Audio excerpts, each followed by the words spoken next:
These chairs were purchased by our guest's parents in the early 70s, reflecting their colorful Art Deco-inspired style. They lived in Baltimore and avoided anything too plain or white in their home, opting instead for vibrant modern pieces. These chairs were designed by the husband and wife team Irwine and Estelle Laverne, both known for their innovative use of materials like lucite or clear plastic. Him in person. We did. What was he like? It was pretty exciting. You know, I was 12 years old and I just don't remember that much. I'm so sorry. Well, I can maybe fill in a little bit of the blanks because my brother went to school in the New Hope area. Really? And while he was driving around in his pickup truck. Their work, dubbed the Invisible Group, was designed to blend into the surroundings with the emphasis on people rather than the furniture itself.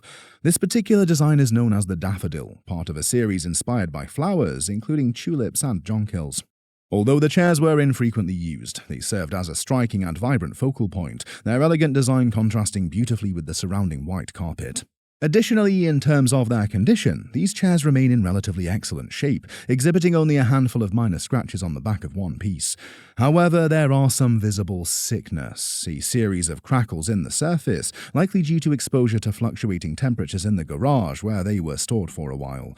While this issue might deter serious collectors, it doesn't significantly impact their value. At auction today, a pair of daffodil chairs like this, even in their current condition, would be worth I think around $6,000, but I'd love to get an update on that because I'd really like to have it insured. A remarkable piece of sports history, this program on display represents a pivotal moment in the world of sports. Featuring an image of Steve Prefontaine on the cover, this program holds great historical significance in the world of sports. Steve Prefontaine was an American long-distance runner. He was seen as a symbol of perseverance, inspiring generations of runners with his fearless racing style. Interestingly, this program bears the autograph of Steve Prefontaine, making it a highly sought-after item among collectors. Upon closer examination by the appraiser, after being compared to known examples of his signature, this program's signature is said to be authentic. The date on this program, May 9, 1975, adds an emotional weight to its significance. The interesting thing is this is dated May 9th of 1975. Just 3 weeks later, on May 30th, he passed away in a car accident here in Oregon.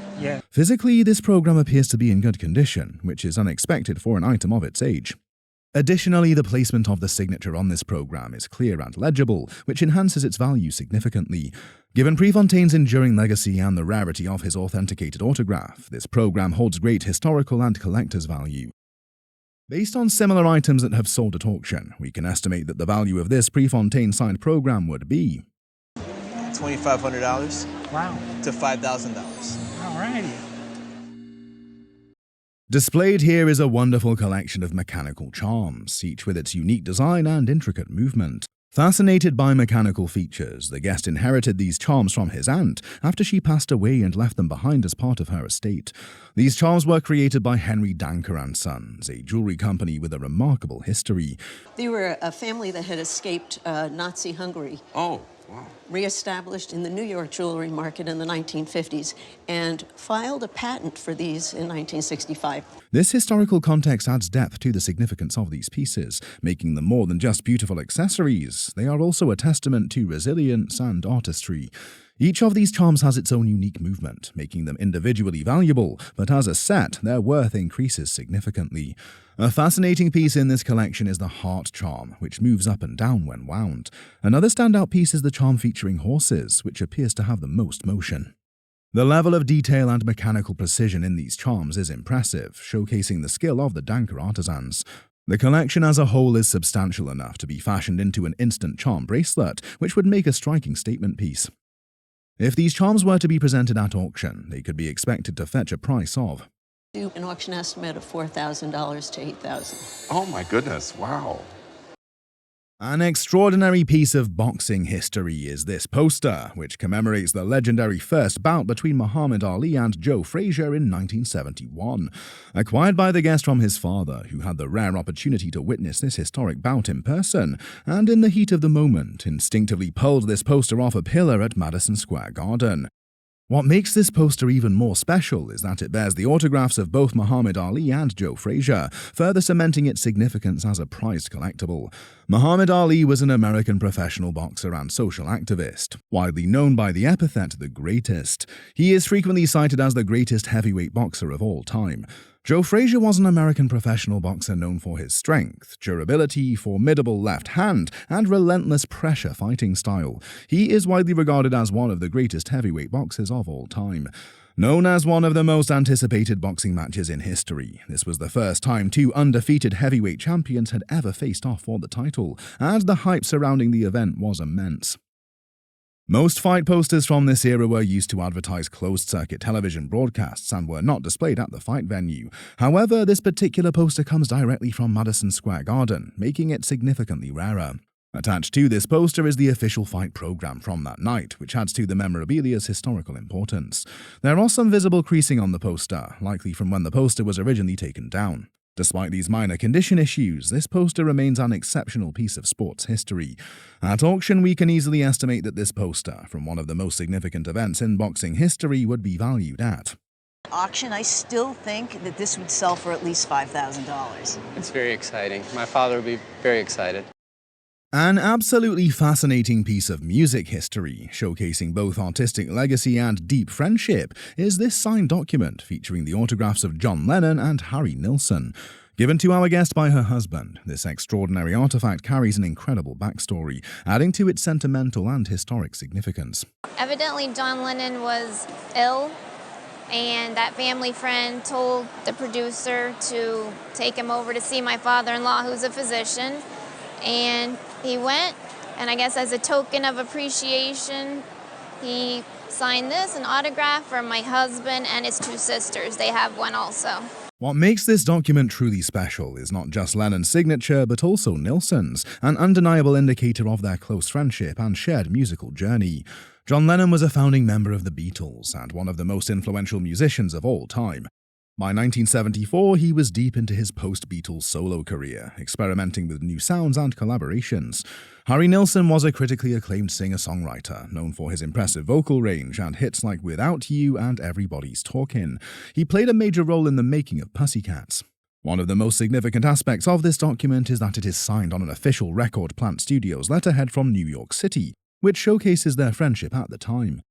The Pussycats recording sessions at the record plant were iconic, drawing participation from major artists like Paul McCartney.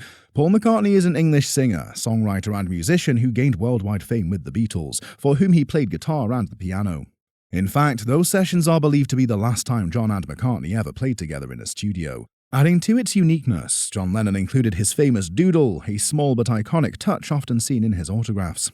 An intriguing factor of these signatures is the fact that two more signed copies exist within the guest's family, making this part of an extremely exclusive and intimate collection. Enhanced by multiple factors such as Harry Nilsson's autograph, John Lennon's signature, official Record Plant letterhead, and its connection to Pussycats, this piece is highly sought after by collectors. Considering all these elements, an appropriate auction estimate for this piece would be: it would probably be closer to $4,000 to $6,000. Awesome, that's wonderful. Wow. A striking and historically significant item, this ghost dance dress carries deep cultural and symbolic meaning. Bought by the guest in 2005, it originally belonged to a Ghost Dancer Society, a movement that emerged in the late 19th century. The Ghost Dancer Society was a religious movement rooted in the visions of the Paiute prophet Wovoka and spread among various Native American tribes, particularly the Cheyenne, Arapaho, and Sioux.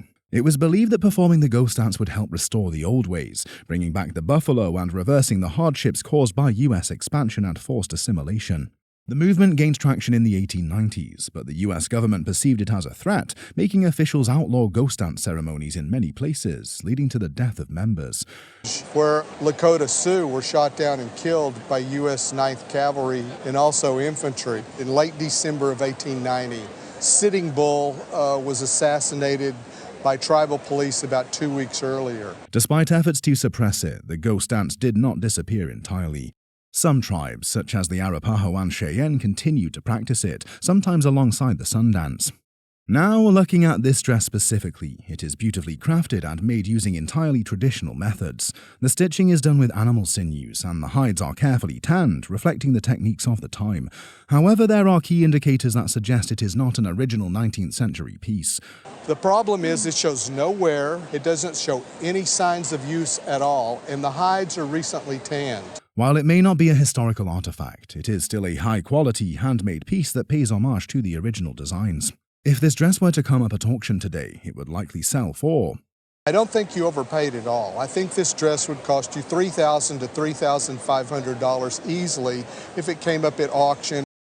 This is a truly special piece with a remarkable personal and historical connection, serving as a lasting tribute to a legacy.